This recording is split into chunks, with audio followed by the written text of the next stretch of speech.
Guys, we're going to go straight to questions.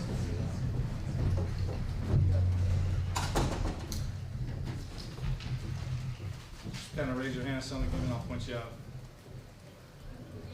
Go ahead. Coach, the decision to pitch the Vance there to Honeycutt in the ninth, especially when you got to 3-0, was there any thought to just go ahead and put him on base? Or yeah, there kind of was, you know. Cook has way more singles this year than Honeycutt has homers, so you hate to play against a homer, you know. But you know, I thought Cook hitting a single to win the game was a lot more likely than Honeycutt hitting a homer, even though he has about 100. My folks, let me know. Can you just speak to Clark's performance today? I mean, going over 100. I'm getting ready to overstate the obvious, right? That was amazing. I just told him that's one of the best pitching performances I've ever coached in 35 years of coaching. It's just, I don't know how much tickets we're going for on StubHub today, but if whatever you spent to come to this game, you dang sure got your money's worth. What a great college baseball game. I've learned over time to try not to feel bad when something like this happens. It's just a great game to watch, great energy in the stands. How do you duplicate that? Go to a minor league game one time, see if you see that atmosphere. That's college baseball at its finest. Two really, really good teams in the last 16 teams left in the country, just battling back and forth and back and forth. That was sad right now, but really fun to watch while it was going on. Back left, then back right, then here. Coach, when did the decision made to put Kyle back in the lineup, or were the things you saw that like, okay, it's ready for him to get back out there? Not really. Our DH spot has rotated the last month or so, and it's turned into all 3 or 4 of them have different swings that match up with different pitchers, and I just thought Kyle's swing matched up with the lefty that was on the mound better than the other guys, and he went to a black magic bat 24 hours ago.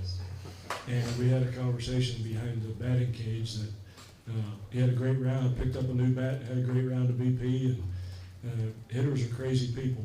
They get confidence from the dumbest things sometimes, but I think that gave him confidence, and what a great night he had. You know, we talk about everybody blasts the transfer portal, the transfer portal. We hate the transfer portal. It's the ruination of college baseball. Division II at this time last year.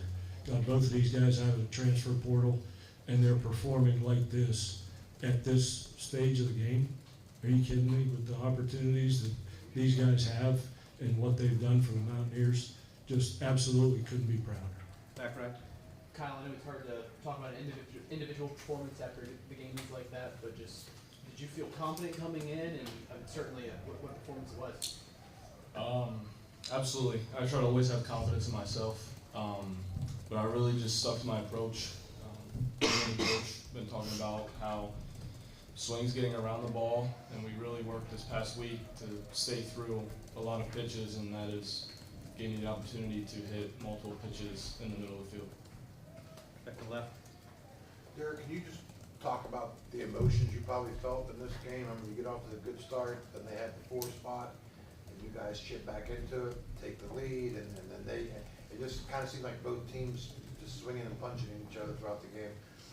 Emotionally, what was that like for you? Yeah, I mean, it's playoff baseball for a reason. You know, nobody's going to go away at this point. Doesn't matter if you're down 10 or you're down 1. Obviously playing a great team in North Carolina, so their offense is one of the best in the country for a reason. Emotion-wise, you know, just trying to stay even keel, work through the whole game as I can. And yeah, just try to take it one out at a time, one hitter at a time. Did you know what your pitch count was or at all? Nah, I could have kept going if you needed me to, but at the end of the game, I mean, I allowed a solo home run to start the inning, and then a single up the middle. It was crunch time, so I mean, I don't blame him for pulling me there. Derek, what allowed you to overcome the 4-run third inning? Seemed like in the 4th, 5th, and 6th, you really settled in and found a rhythm there. Yeah, I mean, just sticking to my plan. I was leading some pitches over the plate, and I walked 2 guys, I think, in the 3rd inning. So can't give a team like that free passes, especially with the middle of their lineup. So after that, I mean, I don't think I had another walk after the 3rd inning, maybe one, but just trying to attack, stay ahead in counts, and compete. Murph, then back left. Coach, any thought to taking Derek out earlier or leaving him in later? What was your thinking going into the 9th or maybe even earlier? I don't have any interest in fist fighting Derek Clark on the mound, so no thought of taking him out. Our only thought right now is he going to pitch tomorrow? Oh. But no, the guy's a warrior. You guys saw what we've been seeing this whole season, and he's a guy that he's a throwback. He's a throwback back to the Nolan Ryan days when guys were throwing 200 pitches. He can do that. He can do that. So everybody gives coaches a hard time for letting guys throw. I don't even know how many pitches he throws. Anybody know? 124. It's about how many strikes? 100 strikes. Yeah. Good luck throwing 100. Find a guy throw 100 strikes these days. But he's. I promise you, he wants to pitch again. I promise you that. So that's just the kind of guy he is. And when it comes to pitch counts, you train guys differently. Some guys are trained to throw a lot of pitches. Some guys aren't. So he's a guy that can do that. Before I get to you, there's some of the riders that just walked in, some chairs here. If you want them, just come around the backside. Jordan, step out of the way if you need to get through. Back left here, go ahead. Coach, in the 7th there with runners on 2nd and 3rd and no outs, 1 out, and you guys couldn't get anything across there. Do you think that was kind of a turning point? It was. We had a chance if we get a hit there, make it 8-4. It's a little bit of a different game. Getting out of there with, I think, did he go strikeout? Strikeout, ground out. Strikeout, ground out. That was a big moment. We wanted those guys over. But they had run their relievers out there. The guy that was in there was the least famous of their bullpen arms. So, I like Chumley's chances and Hussey's chances of getting a single right there. But it's easy to look back and say, man, I wish I wouldn't have wanted Sam White there, because it could have been a big inning. But yeah, leaving those 2 guys out there was a big one. Evan, then Grace. Kyle talked about the confidence in the lead that you got. How did that second home run feel off of that? I think it clocked in at 4:25. It felt good. At the first pitch, my bat, Coach Mays goes, he's going to throw you a slider. I want you to be ready for it. These guys are going to print everything you say. That's fine. He said, he's going to throw you a slider. I want you to be ready for it. And what happened. Grace, then back up. Derek, how do you stay even keel on the mound and embrace those big situations? Yeah, I mean, just practice, I guess. I mean, I'm a senior and I've thrown a ton of innings over the last 4 years, so if I was a freshman in that moment, it would not have been like that. Came a long way motion-wise, and you can never get too big and never get too small in the moment, so. Take a couple more, starting with back left and then back there. Coach, a non-game question, with Coach Saban's taking over next year, you guys will obviously spend a lot of time here in West Virginia together. He's worked his way up the ranks. What was it about him and your relationship with him that made it feel like that he was ready to take over the program? West Virginia's a different place now.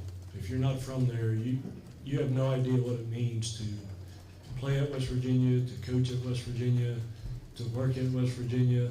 We don't have pro teams in our state. We only have 2 Division I schools.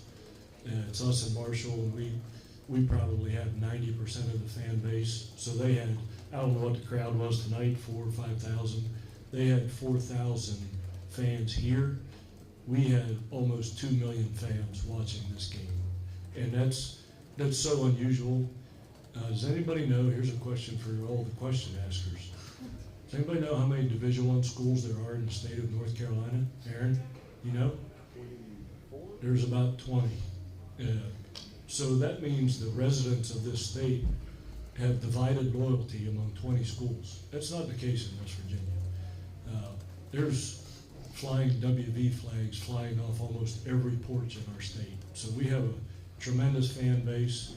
We take a tremendous amount of pride in representing all those people, and you have to know and believe in that if you want to have success here. And Coach Sabins has been with me 9 years, and he knows what it takes to win at West Virginia.